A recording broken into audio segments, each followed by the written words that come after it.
ఓం మహాగణాధిపతయే నమః. ఓం గురుభ్యో నమః. ఓం శ్రీమాత్రే నమః. పరమేశ్వర స్వరూపమైనటువంటి జ్యోతిష, వాస్తు మరియు ఇతర అనేకమైనటువంటి శాస్త్రములను మనకు అందించినటువంటి మహర్షులకి నమస్కారం.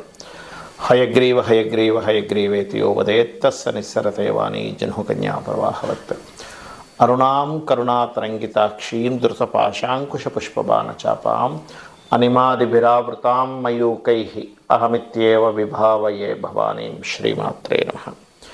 ప్రేక్షకులకి ఆ లలితాంబిక అమ్మవారి యొక్క అనుగ్రహం పరిపూర్ణంగా కలగాలని మనస్ఫూర్తి కోరుకుంటూ మనం ఈరోజు చెప్పుకోబోయేటువంటి టాపిక్ ఏంటంటే, ప్రతి లగ్నానికి లగ్నం తెలియని వారి రాశి నుంచి కేతువు ఎక్కడుంటే ఎటువంటి శుభ ఫలితాలు ఇస్తాడు, ఏ విషయంలో వీళ్ళు జాగ్రత్తగా ఉండాలి, అందులో ముఖ్యంగా మీ లగ్నానికి శుభుడైతే శుభగ్రహాలతో కలిసి ఉంటే మరింత శుభ ఫలితాలు ఇస్తాడు, అదే శుభుడై పాపగ్రహాలతో కలిసి ఉంటే శుభ ఫలితాలు తగ్గుతాయి. ఇది గుర్తుపెట్టుకోండి. అదేవిధంగా ఆ లగ్నాలు కొన్ని లగ్నాలకు పాపి అవుతాడు కేతువు.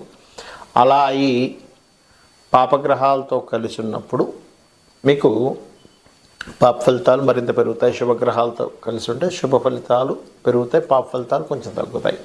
ఇది ముఖ్యంగా ఫార్ములా. అయితే ఇందులో ఆ ఒక్క గ్రహమే కాకుండా మిగతా గ్రహాల యొక్క కాంబినేషన్ బట్టి ప్రతిదీ కూడా ఫలితం ఇస్తూ ఉంటుంది. ప్రతి లగ్నానికి ఎటువంటి ఫలితాలు ఇస్తారు, ఏ విషయాల్లో జాగ్రత్తగా ఉండాలి ఆ కేతు ఉన్నప్పుడు అనేటువంటి విషయాలను మనం ఒక్కొక్క లగ్నపరంగా తెలుసుకుందాం. అయితే ఈ విషయాలు చెప్తుంది నేనైనప్పటికీ కూడా చెప్పిస్తుంది సాక్షాత్ లలిత అమ్మవారిగా భావిస్తూ తెలుసుకుందాం. వృషభ లగ్నము, వృషభ రాశి. వృషభం వారికి మీకు లగ్నంలో కనుక కేతు ఉంటే ఇది శత్రుక్షేత్రం అవుతుంది కాబట్టి ఇది శరీరం మీద ఎఫెక్ట్ ఇస్తూ ఉంటుంది. ఏదో తెలియని ఒక వైరాగ్య చింతన కావచ్చు, లేనట్లయితే కొంచెం స్కిన్ రిలేటెడ్ ఇష్యూస్ కానీ ఇస్తూ ఉంటుంది. ఇక్కడ మీరు లక్ష్మీ గణపతి చేసుకున్నట్లయితే వైరాగ్యము, విరక్తి, ఈ ఫలితం అనేటువంటి తగ్గిపోతుంది. అంటే ఈ దుష్ఫలితాలు తగ్గుతాయి. అదే రెండో స్థానంలో ఉన్నాడు ఈ లగ్నానికి పాపి. ఇలాంటప్పుడు వ్యాపారంలో ధనాన్ని పెట్టేటప్పుడు చాలా జాగ్రత్తగా ఉండాలి. మూడో స్థానంలో కర్కాటక రాశిలో ఉన్నాడు మీకు, అంటే మీ లగ్నం నుంచి మూడో స్థానంలో ఉన్నప్పుడు ఇక్కడ ప్రధానంగా చదువుకునే సమయంలో, లేనట్లయితే ఇంట్లో అక్క చెల్లెళ్ళతో లేదా తల్లి తరపు వారితో కమ్యూనికేట్ చేసే విషయాల్లో చాలా జాగ్రత్తగా ఉండాలి.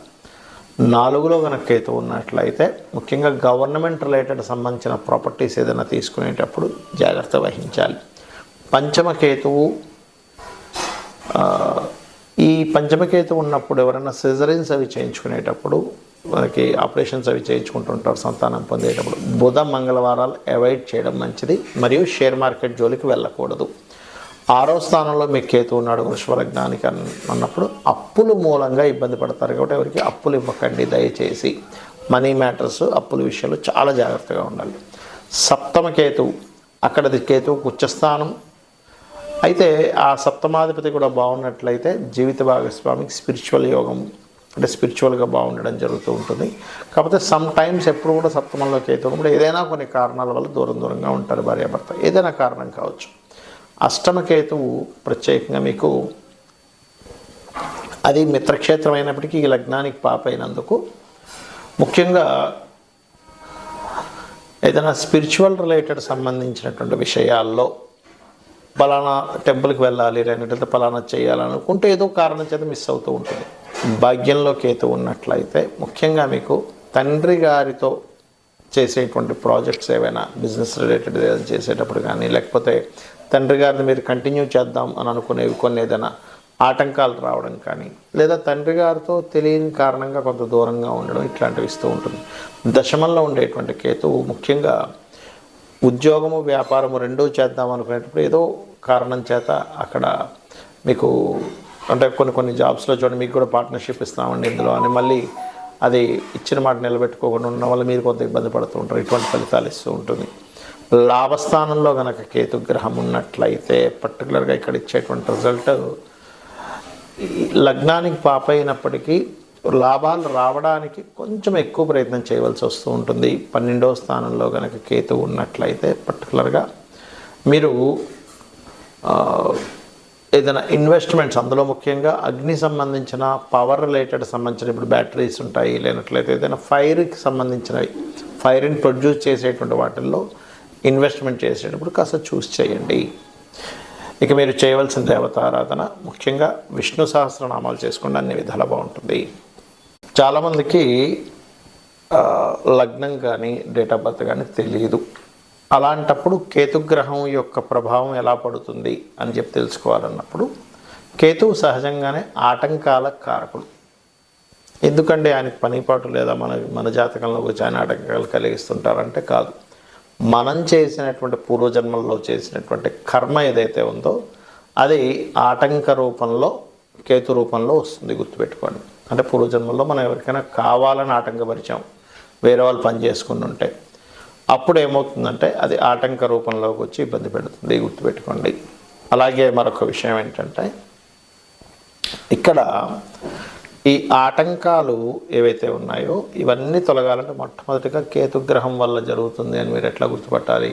ప్రతిసారి ఆటంకం జరుగుతుంది, లేట్ అవుతుందా ఆటంకం అవుతుందా, రెండు రకాలు. ఇక్కడ లేట్ అవ్వడం ఈజ్ డిఫరెంట్, అప్పుడు శని ప్రభావం. కానీ ఆగిపోతుంది, స్ట్రక్ అయిపోతుంది. ఒక రూట్లో దగ్గరికి వెళ్తున్నారు, అక్కడ కంప్లీట్గా స్ట్రక్ అయిపోయింది, మళ్ళీ వెనక్కి తిరిగి రావాల్సి వచ్చింది అంటేనే కేతు. ఎందుకంటే రెట్రో ప్లానెట్స్ అంటారు వాటిని. అలాంటప్పుడు ముఖ్యంగా మీరు చేయవలసింది గణపతి ఆరాధన, ఉలవలు దానంగా ఇవ్వడం, ఇవి చేయాలి. మనకి ఈ కేతువు జన్మజాతకంలో మీకు ఉదాహరణకి మీకు అంటే ఫైనాన్షియల్గా ప్రతి దగ్గర ఇచ్చిన ప్రతి దగ్గర స్ట్రక్ అయిపోతుంది అన్నప్పుడు మీరు చేయవలసింది ఏమిటంటే గణపతిని తలుచుకొని మనీ ఇవ్వడం, తీసుకోవడం చేస్తున్నాను మీ లైఫ్లో ఎప్పుడైనా. అంటే మీకు డేట్ ఆఫ్ బర్త్ ఉన్నా లేకపోయినా, ఎందుకంటే మీకు అక్కడ కేతు ప్రభావం ఆ రూపంలో ఉందని అర్థం చేసుకోవాలి.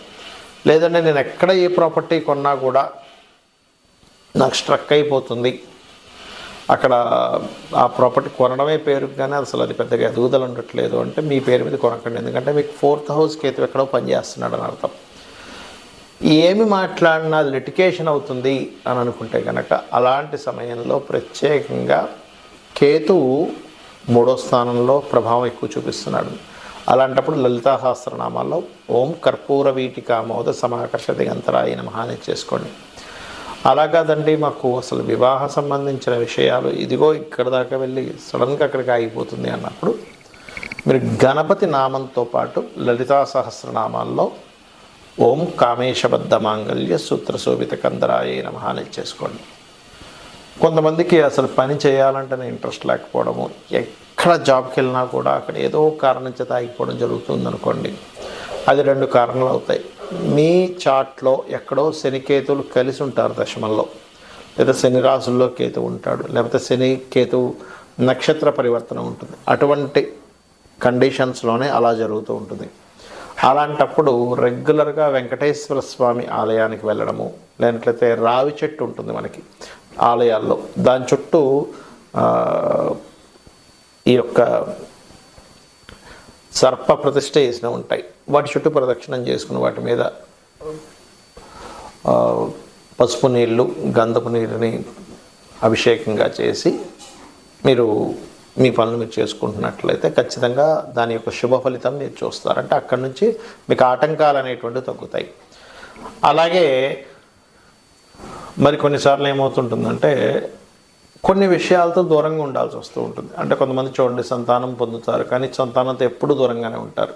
అంటే ఎక్కడో 5వ స్థానంలో కేతు పని చేస్తున్నాడు. కొంతమంది వివాహం చేసుకొని జీవిత భాగస్వామితో దూరంగా ఉంటూ ఉంటారు. అంటే ఆ అబ్బాయి ఇక్కడ, లేకపోతే అమ్మాయి ఇంకో దగ్గర ఎక్కడ ఉండడం, లేకపోతే అమ్మాయి ఇక్కడ ఉంటే అబ్బాయి విదేశాల్లో ఉండడం జరుగుతుంటుంది. వీటన్నిటికీ కారణం ఏమిటి? ఏదైనా ఒక విషయం మీద అందరూ చెప్తున్నాం, మీకు దాని మీద విరక్తి వైరాగ్యము వద్దనిపించడం జరుగుతుందంటే బికాజ్ ఆఫ్ కేతువు యొక్క ప్రభావం. ఇది మీకు అంటే ఎలాగా ఇప్పుడు కొంతమంది చూడండి ఇంట్లో వివాహం చేసుకోమంటుంటారు కానీ ఇది చేసుకొని అంటుంటారు. కారణం ఏంటంటే 7th హౌస్కి ఎక్కడో దాని యొక్క ప్రభావం పడింది అని అర్థం. ఆ రకంగా మీకున్నటువంటి గ్రహస్థితి రీత్యా మీరు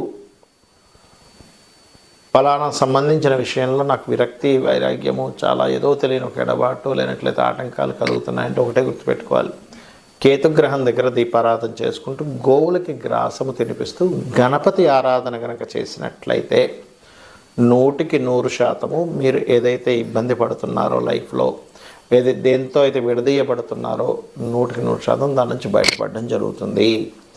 ఇక మీరు ఒక్కొక్క విషయం ఏంటంటే, ఎప్పుడు కూడా ఒక గ్రహ సంబంధించినటువంటి ఫలితాలు బ్యాడ్గా వస్తున్నాయి అంటే మీ పర్సనల్ చార్ట్లో ఆ గ్రహానికి సంబంధించిన వాటి జోలికి వెళ్ళకపోవడం మంచిది.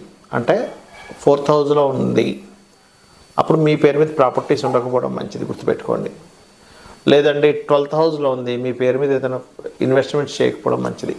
లేదండి బుధరాశుల్లో ఉంది కేతు ఎక్కువగా, లేదా బుధుడితో కలిసింది, మీ పేరు మీద బిజినెస్లు ఉండకపోవడం మంచిది.